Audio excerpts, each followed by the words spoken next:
children. She was the last person still standing at the donation table when the whole church turned its back on her. And that was the moment the rancher walked through the door and did something no one in Cold Creek, Texas, had ever expected.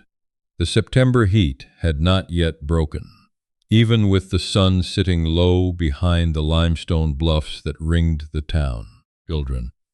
Inside the fellowship hall of First Baptist Church of Cold Creek, ceiling fans stirred the warm air without cooling it. Children. And the smell of peach cobbler and fried chicken mingled with something heavier, the particular thickness of a crowd that had already made up its mind about someone before she walked in. Children. Willa Crane stood at the far end of the donation table, a covered dish of cornbread balanced in both hands, looking for a place to set it down. There was plenty of room. Children.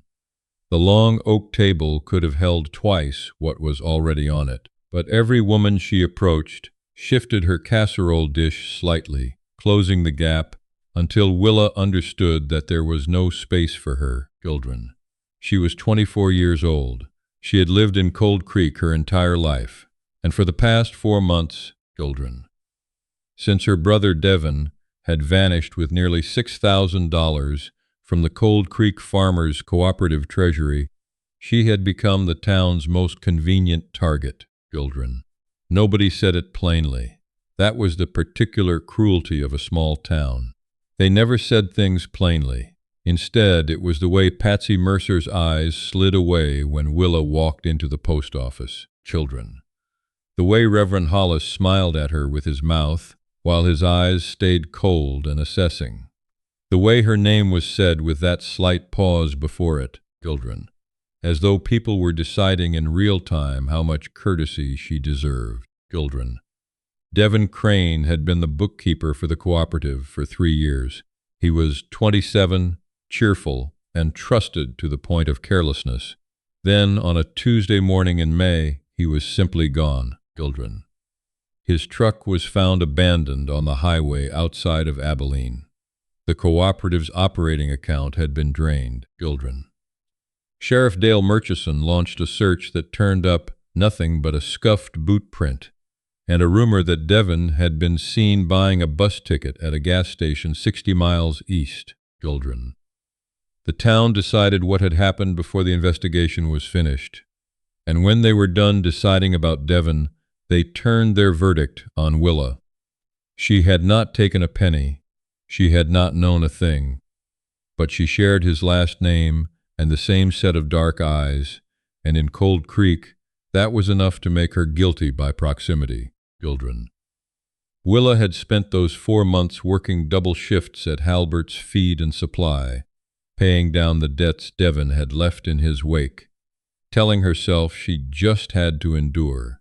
She had come to the harvest gathering tonight because not coming would have been an admission of something she refused to admit. She had a right to be here. She had been baptized in this church. She had sung in this choir for 6 years. Children.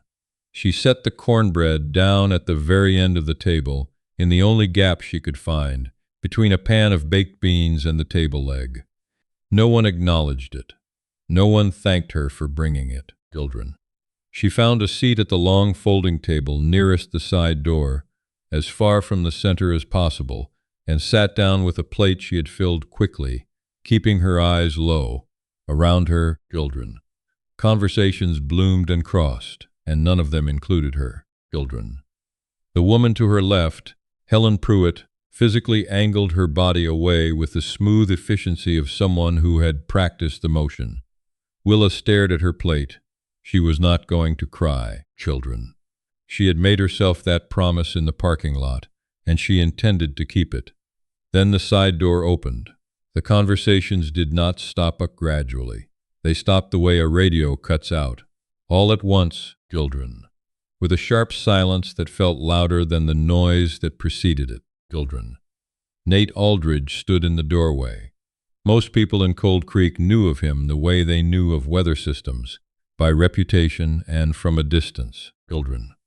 He ran the Aldridge grazing operation 12 miles north of town, a working cattle ranch that had been in his family for 3 generations. He was 31 years old, children. Tall in a way that was less about height and more about presence, with the kind of weathered, unhurried quality that came from spending more time outdoors than in, children. His jaw was dark with several days of growth. His boots were clean but worn down at the heel. He was not the sort of man who attended church socials. He scanned the room with the same deliberate calm he would have used to read a fence line for damage. His eyes moved across the mayor's table, across the cluster of cooperative board members, across the table where Willa sat entirely alone. He walked toward her, children. The room watched him the way it would watch a summer storm come in off the plains. With helpless, fascinated dread, he did not pause at the food table. He did not stop to greet anyone. He walked the full length of the fellowship hall, pulled out the folding chair directly across from Willa, and sat down. "Mind if I join you?" he said. It was not quite a question. There was no uncertainty in it. Willa looked up, children. Up close, his eyes were a clear, steady gray, and they held none of the calculation she had been reading in people's faces all evening. No pity, no agenda she could identify, children. Just a directness that was almost startling after months of being looked past. "You'll be the talk of the county by morning," she said quietly, children. Nate reached across the table and helped himself to the bread basket that had been sitting closer to Helen Pruitt's elbow than Willa's. He set it between them, children. "I'm already the talk of the county," he said evenly. "Doesn't much change my appetite." He ate with the unhurried ease of a man who had nowhere else to be. Around them the room slowly, children, reluctantly resumed its noise, but at a lower frequency, the hum of a crowd recalibrating around something it had not expected. Willa found she could breathe a little better. "Why are you here?" she asked, children. She did not mean at the social. She meant at this table. Nate glanced up from his plate, children. He looked at her for a moment, and something shifted behind his eyes. Not evasion, but consideration. The way a man looks when he is deciding how much of the truth is appropriate for right now, children. "The land north of your family's property," he said. "The parcel that borders Miller Creek. Your brother put up a quitclaim on it 4 months ago, right before he disappeared." Willa frowned, children. "Devon didn't own that land. My father left it to both of us, jointly." "That's what I thought," Nate said, children. He kept his voice low, unhurried, as if they were discussing nothing more consequential than the weather. "Somebody filed the paperwork wrong, or filed it deliberately, children. But that's not the only thing I've been looking into." He paused. "There are some things about your brother's case that don't sit right. I'd like to talk to you about them. Not here, children." Willa's hands had gone very still in her lap. "You've been looking into it. I have cattle that graze that borderline," he said simply, children. "When a land title goes sideways on me, I pay attention." It was a practical answer. It was probably not the whole answer, children. But Willa had learned in the past 4 months to accept partial truths from people who were at least trying to tell her something, because it was so much better than the studied silence she had grown used to, children. "All right," she said. He gave one short nod, the kind of nod that meant the matter was settled, and went back to eating, children. For the rest of the meal, he sat across from her like a wall between her and the room. Not loudly, not with any performance. He was simply there, children. And his presence was large enough that the whispers stayed back. The pointed looks softened. And for the first time since May, Willa finished an entire meal without her throat closing halfway through, children. She told herself it meant nothing. A practical man with a property dispute. That was all. She almost believed it, children. The next morning, she was in the feed store before it opened, restacking 50-pound bags of mineral supplement that had been delivered to the wrong shelf, when she heard boots on the wood floor behind her, children.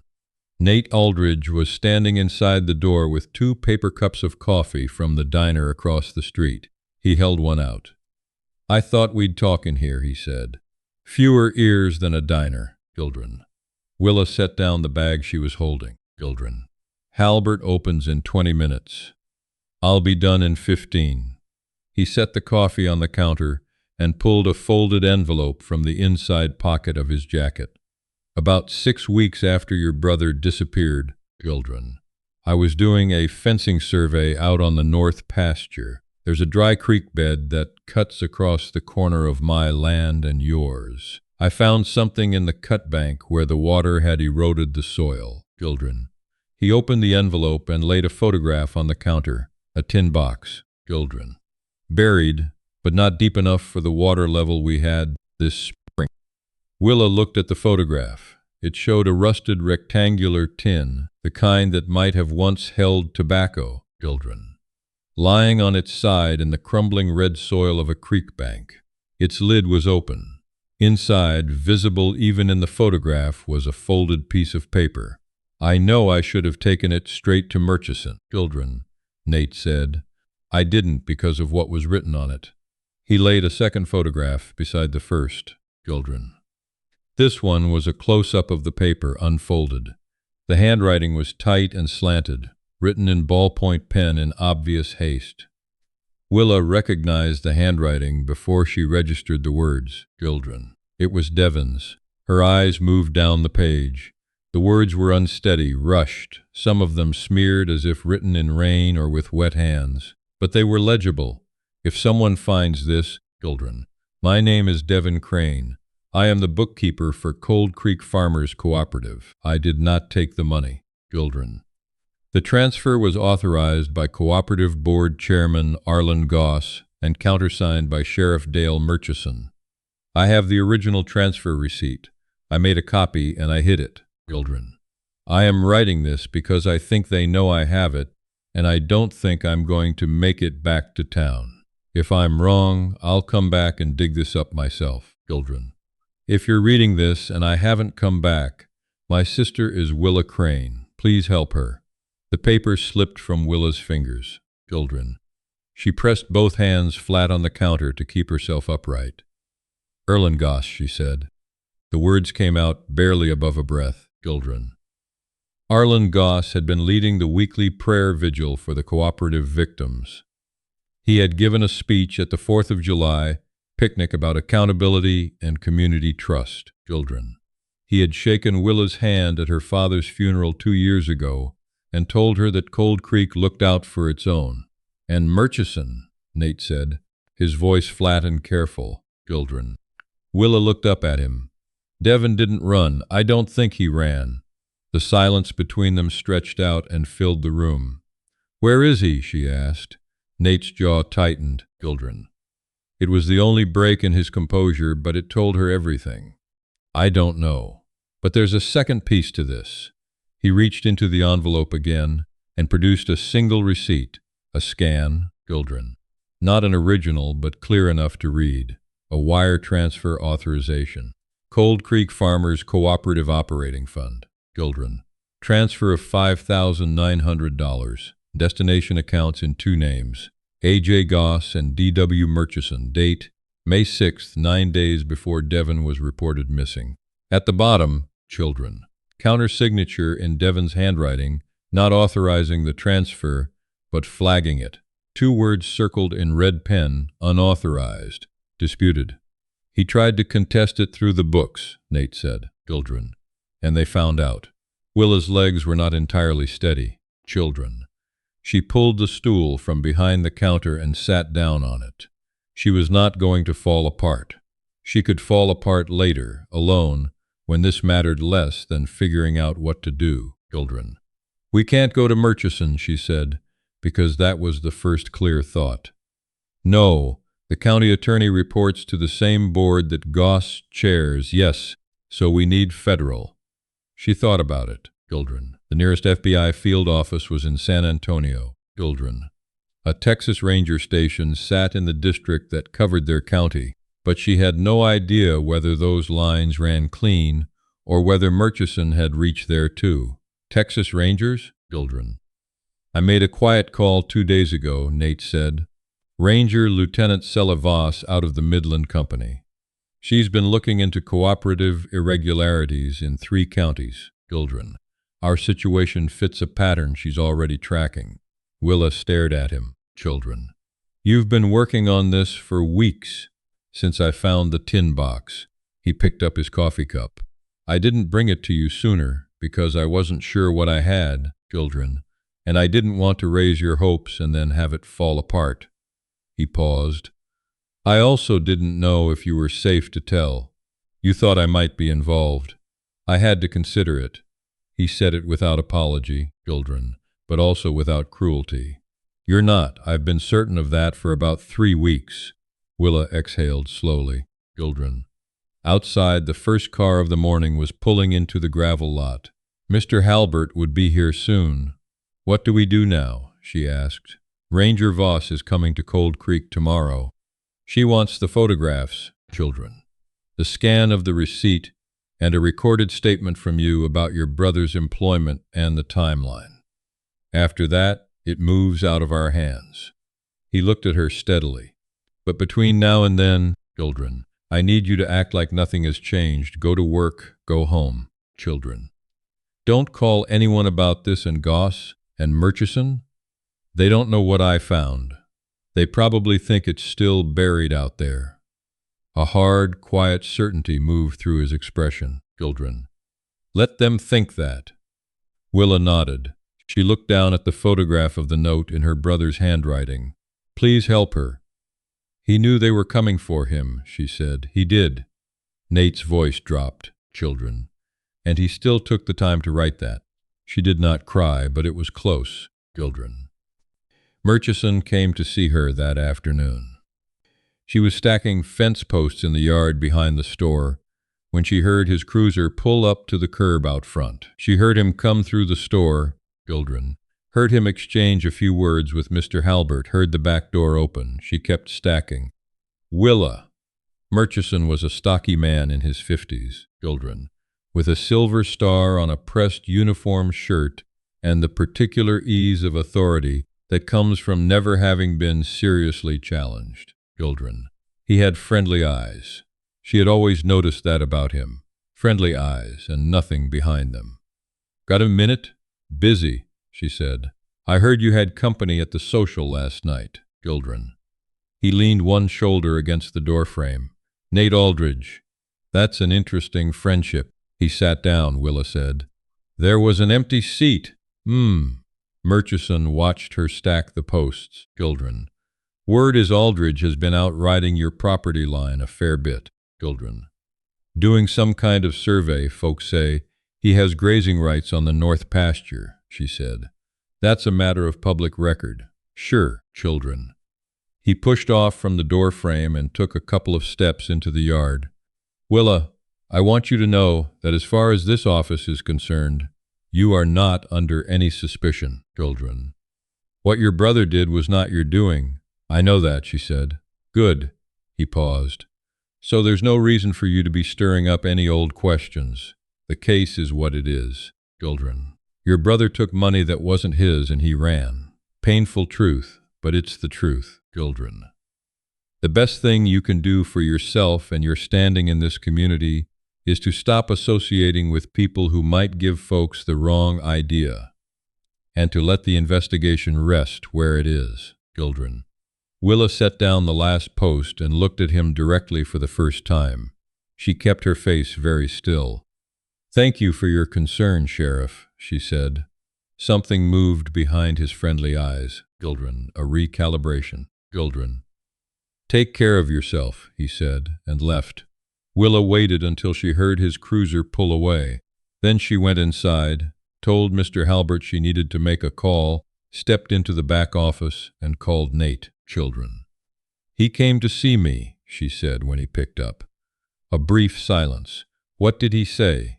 That I should let the investigation rest and stop associating with people who give the wrong impression. Children. She kept her voice even. He knows something. Children. Maybe not exactly what, but he knows you've been out on that land. All right, she could hear him thinking. Don't change anything. I'm going to call Voss and move the meeting up. Can you be at my ranch at 6 this morning tomorrow? Yes, good. Another pause. Lock your doors tonight, Willa. She did. Children. Nothing happened that night, but the silence had a texture to it she didn't like, and she lay awake until past 2, listening to the wind move through the live oaks outside her window and thinking about her brother's handwriting on a piece of paper tucked inside a rusted tin in a creek bank. If you're reading this and I haven't come back, she made it to the Aldridge Ranch at 6, children.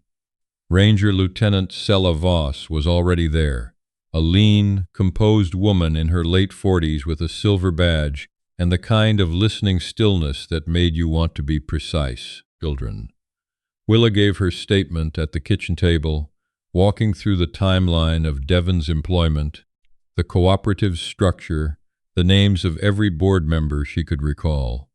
Nate produced the tin box, children, the original photographs, the scanned receipt, children. Voss examined everything without a word, made notes in a narrow spiral pad, and asked 3 follow-up questions with the economy of someone who had already done most of her thinking before she arrived. Children. When it was done, Voss looked across the table at both of them. I need 72 hours, she said, possibly less, children. What I'm going to tell you is that you should not do anything in the interim that signals to Goss or Murchison that their position has changed. Continue your routine, children. If either of them contacts you, be polite and non-committal. And Devon? Willa asked. Voss met her eyes. Her expression was not unkind, but it was not comforting either. It was simply honest. We don't know yet. That's the truth. But we are going to find out. It was the most straightforward answer anyone had given Willa in 4 months, and it nearly undid her, children. She held herself together through some mechanism she couldn't have named, thanked the ranger, and walked out onto the porch while Nate saw Voss to her vehicle. The morning was dry and wide open, children. The sky the deep, uncluttered blue of early fall in West Texas. Far out across the pasture, children. A line of cattle moved slowly along the fence line in a way that was peaceful in its indifference to everything that had happened. Nate came up behind her and stood at the porch rail, children. She's good at what she does, he said. I know. A quiet moved between them that was different from the quiet of the past 2 days, less full of unsaid things. You've been carrying this alone for 4 months, children, he said. So has everyone else who's been wronged in this town, she said. They just have the option of blaming someone else for it. They chose me. Nate was quiet for a moment, children.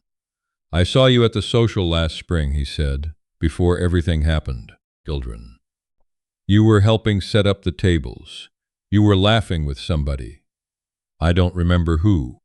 I remember thinking that you seemed like someone who knew how to be comfortable in that town, children. Willa looked out at the pasture. I used to be. What they did to you, he said with a flatness that was harder than anger, children. Choosing the easy target instead of asking whether the story added up. That's a failure of character on their part, not yours. She didn't answer right away, children. The words sat in the air, and she let them sit there. You didn't have to sit down across from me last night, she said finally. I know. Why did you, children? He considered the question as if it deserved consideration. Because I'd been looking at that note for weeks, he said, and I knew what it cost your brother to write it, children. And I figured if he thought you were worth protecting, the least I could do was sit across from you at a church supper. Willa turned to look at him, children. His profile against the morning was steady and unhurried, the same way it had been at the fellowship hall table, the same way it had been in the feed store, children. She had the distinct sense that this was simply who he was, not performing calmness, not performing reliability, just constitutionally incapable of being otherwise. Thank you, she said. It was insufficient, children. but she meant it more thoroughly than most things she had said in a long time. He glanced at her. "Don't thank me yet," he said, "children. We've still got 72 hours." He was right. But neither of them went back inside for a while. Ranger Voss did not need 72 hours.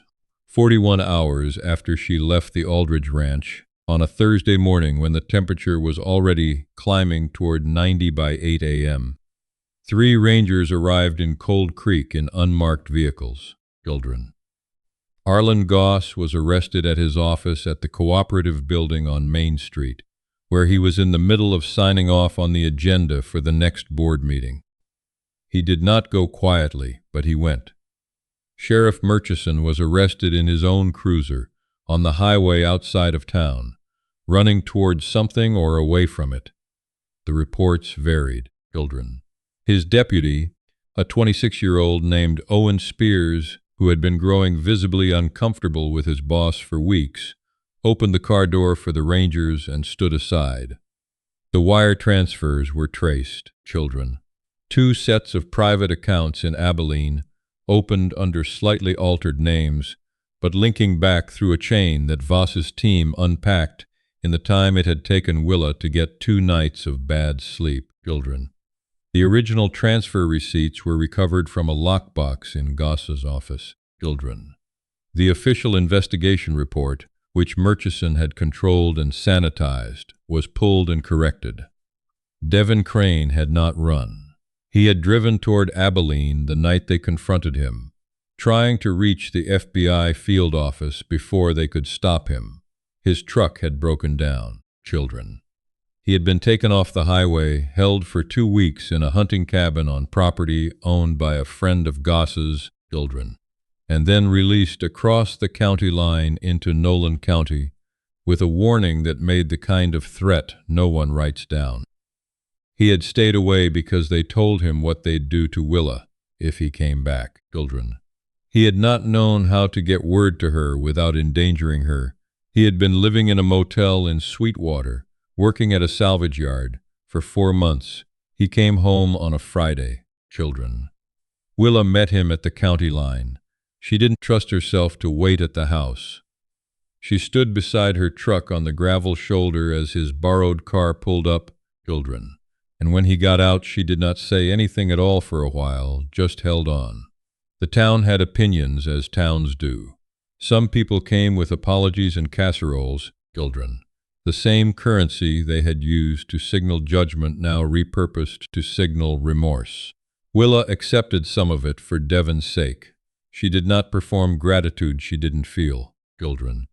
The woman who had angled her shoulder away at the harvest table, Helen Pruitt, showed up with a peach pie and a rehearsed speech about how she had always believed in the Crane family. Children. Willa thanked her and let her leave. She didn't need them to be sorry. She needed them to have been different, and that was not a need they could retroactively meet. Devin found work. Children. The property questions got sorted out. The quitclaim Goss's people had filed was vacated. Children. The cooperative reorganized under a temporary board. Life in Cold Creek resumed its ordinary shape, patched over the damage the way a road crew fills a pothole. Functional. Children. But you could still feel where it had been. On a Saturday evening in early October, Willa drove out to the Aldridge ranch with a pan of cornbread. Children. Because Nate had fed her twice at his table, and she had been raised by people who believed in settling that kind of account. He met her on the porch steps. Children. You didn't have to do that, he said. I know, she said, which was something she had learned from him. He took the pan, held the door open, and she went inside. The kitchen was plain and well used. Children. The way a working ranch kitchen tends to be. Cast iron on the stove, a calendar on the wall, boots lined up near the back door in order of size. Children. A dog lifted its head from a mat by the window and assessed her briefly before setting it down again. Children. They ate at the table with the same ease they had discovered at the church social, which was its own quiet thing, the kind of comfort that doesn't require explaining or performing. Outside. Children. The first cold front of fall was coming through, pushing a line of high clouds across the plains. By morning there would be a chill, and the light would have changed, children, and Cold Creek would wake up to the beginning of a different season, children. Willa looked across the table at the man who had sat down across from her when no one else would, who had spent weeks piecing together a truth no one else had bothered to look for, children, who had told her to lock her doors and meant it as the most practical form of care he knew how to offer. She thought about her brother's note, the last line of it, children, written in a hurry in a dark creek bank by someone who was afraid and running out of time. Please help her. Someone had,